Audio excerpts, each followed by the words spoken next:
Good evening, everybody. Well, the League Cup means different things to these two clubs. Villa, the first ever winners, and an experience that they've joyfully repeated on 4 occasions, although they certainly crave the prospect of another.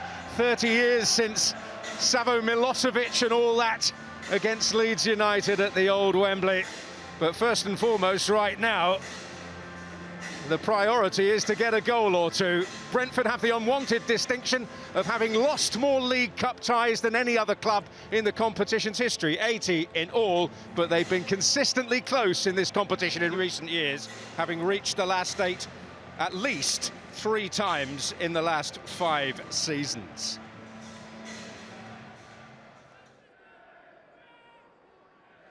Here's Hickey. Ouattara.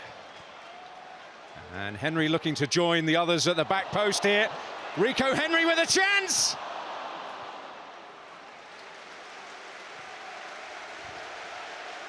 That's as close as we've come at either end. Brentford perhaps beginning to warm up now. Ouattara, and they have forced a corner. And that usually provides plenty of potential. Yeah, Rico Henry does well just to hang out there, not to get in too quickly, just dragged his shot.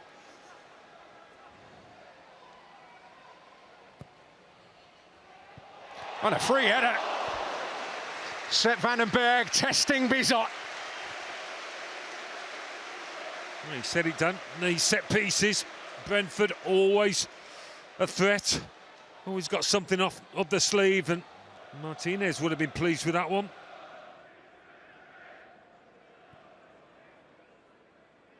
More McGinn desperate to catch Jan Eltau. It's Harvey Elliott! Oh, what a horrible moment for the goalkeeper! But Villa will not care how it's come.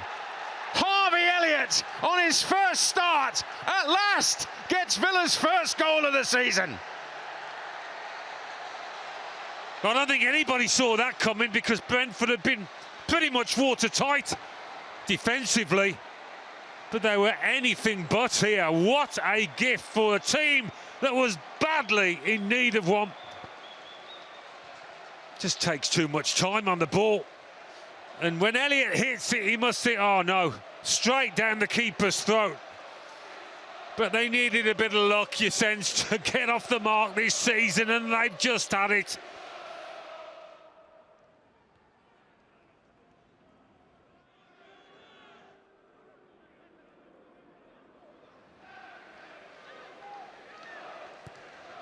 Gesson looking to get in behind. And Van den Berg thought about dealing with it and then backed off. Sancho! And the post coming to Brentford's rescue. He's hardly been in it, Jadon Sancho. But that was a presentable chance, wasn't it? Gesson's been a bit hit and miss in that first half and doesn't pick out Marlon. Ayers just stood there to block the goal, and I think he's closed down the angle and done just enough, perhaps. It's Frank Onyeka who will deliver. Quite the crowd scene in front of Bizot again. But Pau Torres, Hickey! What a glorious equaliser! His first in Brentford colours. And it's one to treasure. Now the long throw comes good again. Different to the Carvalho one at the weekend, much different, but the first contact is a Villa head, but it's just not enough, is it?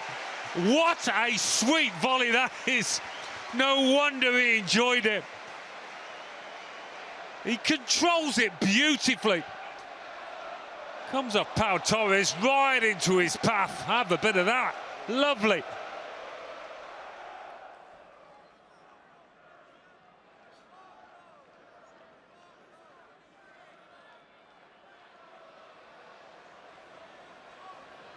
Jan van den Berg flicked on, and Bizot claws it out. They managed to keep it in. Collins, and away by Concert. Just keeps coming back. That was almost too clever from Yarmolyuk. It's amazing, isn't it? How on earth did the long throw go out of fashion when it can cause that amount of mayhem?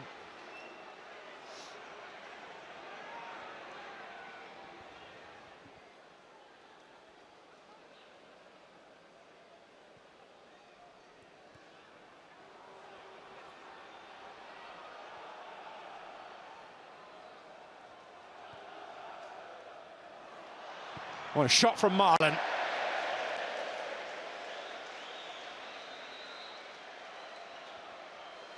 Well, he hasn't had many sights to goal.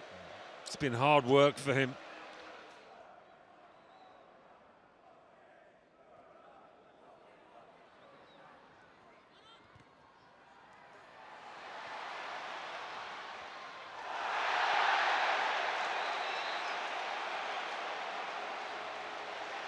And player who's walked the line, Rogard will go into the book. Stephen Rice is the new set-piece coach here at Brentford.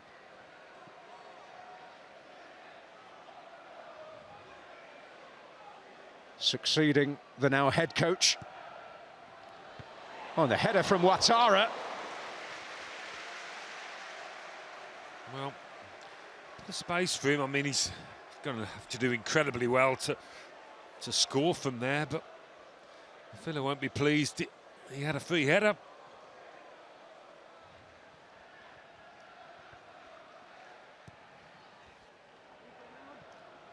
Cash. Back in there. And Coyote behind. And the door opens for Aston Villa. And they're still waiting for a shot on goal since Harvey Elliott's goal for them. And their supporters defiant in that corner. Torres completely free. Comes out to Maatsen. It could yet turn into something. Brentford wondering about offside against Concert. Here's McGinn. He likes a back post ball. And it nearly paid off. Valdimarsson reacting sharply to deny Matty Cash. Yeah, he's happy with that, as well he should be, after his earlier mistake. But what a ball from John McGinn, that is. Pinpoint. Cash from a tight angle, just make sure he gets it on target. Collins. Damsgaard wants it, and he's got a bit of room. Yeah, I was talking about quality for Villa, but there's Brentford's jewel in the crown when it comes to creation. Yarmolyuk.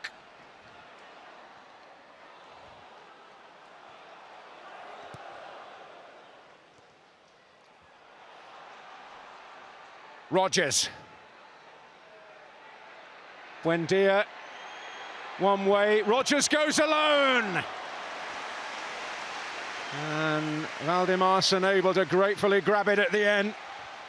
Well, if ever an expression summed up a season so far, that's it. He's like that when they're 4-0 up.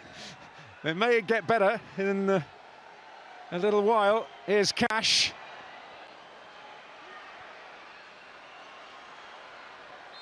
John Brooks whistle in mouth, and they can't be separated in 90 minutes plus.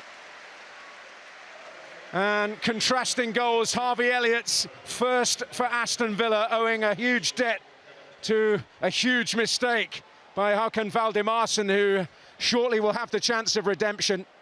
But Brentford's equaliser, a stunning volley via the long throw route, successful again for the Bees, but a wonderful way to open his Brentford account and leave us all square at the end of the 90 minutes. Brentford 1, Aston Villa 1, penalties to come. One of Villa's most reliable figures is the first to take the walk.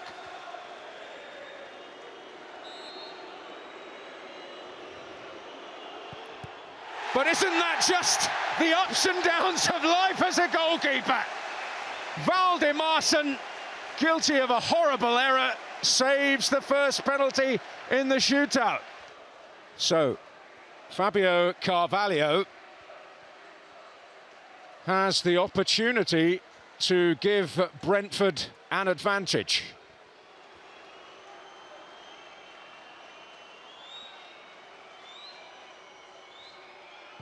And he takes the opportunity very, very coolly indeed.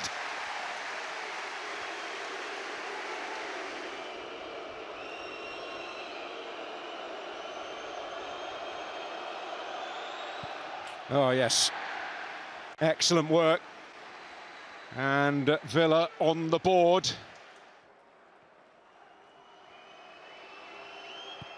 Well, that will do for starters. For Reece Nelson.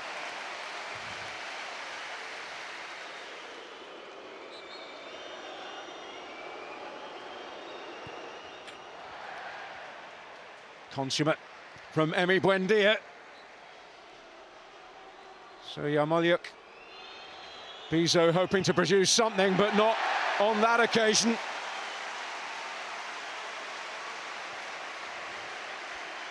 And Brentford still up. Oh, and he's done it again, Valdimarsson! How about that for redemption?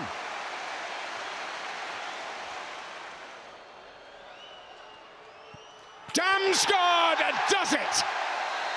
And Brentford go on.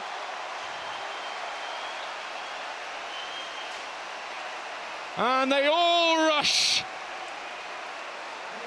to the man who was villain of the piece at half-time, but is now emphatically the hero of the night. Håkan Valdimarsson. The final score, Brentford 1, Aston Villa 1. Brentford win 4-2 on penalties.